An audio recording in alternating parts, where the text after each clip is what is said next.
As you mentioned, ma'am, about the student prospect and the future development, many of the enterprises, if we see in the last 10 years, they are out of the market. If we talk about the Xerox machine or the single screen theaters or many such examples which were in demand at particular time, and after the passage of certain time, they are out of the market. So, through your rich and notable experience in the industry as well as in the academic, we would like to know which sectors you see uh, upcoming or in immediate way that they probably are going to face the major hurdle. Yes, we have been talking about disruption, and there have been major disruptions in the industry where certain sections of the industry, which were sunrise sectors at one point in time, they have totally vanished. The classic example that you have taken are single screen Theater. theaters. They are replaced by multiplexes now, and the old malls have gone out of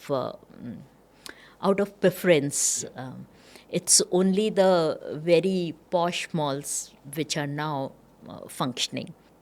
Change is the only constant. So disruptions will keep on happening. Whenever there is a disruption, you will see that at the base of it would be basically two things. One is technology, and the other is customer or consumer preferences. And therefore, it is said that every industry has to keep a keen eye.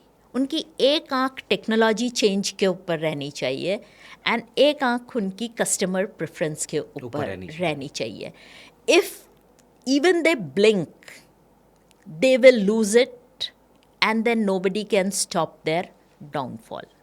More than that, I would like to add that the companies or the sectors which do not lead the technology change will disappear. You don't just have to adopt it, you have to bring in the change so that your own product becomes obsolete and you bring the new product in the market. So we have seen Apple doing it every few months, every few years. They announce a new version of their own product. This disrupts their earlier product, but then it makes sure that they stay firmly in the market. We have to learn from them. Every single sector has to learn that they cannot resist technology. Technology, if they don't develop, somebody else will develop.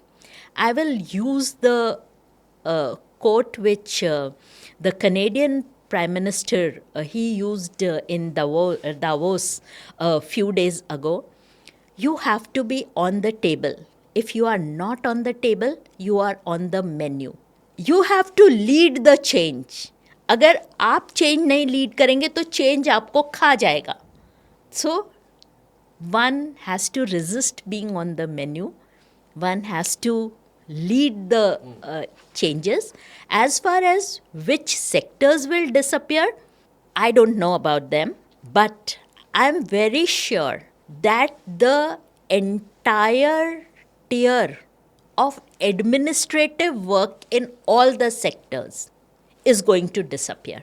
Whether it is financial, accounting part of it, no more accountants would be required. In legal areas, the people who make the case, the preliminary discussion with the client, and who note down the things to be presented to the senior counsel, that is going to be disrupted. Data analytics sector, the people who are responsible for just analysis and not the interpretation, they are going to be not there. The content writers in various sectors, they are not going to be there. So it is more about the functional, not the sectors. Not the sector specific. So that will definitely happen. Some sectors, depending on the pace of technological changes and customer preferences, like customers have started buying more online as compared to the physical shops. So retail in the brick and mortar format is going to come down definitely. But within the e-commerce also, I see that special niche websites which are selling specific kind of products, they are more on a growth as compared to larger platforms like Amazon or Flipkart. So those changes are there. This is because of the customer preference. If I want to buy something specific, I would not like to go to a generic website. I would like to go to a specific Specific, yeah. website which gives me more variety in that area.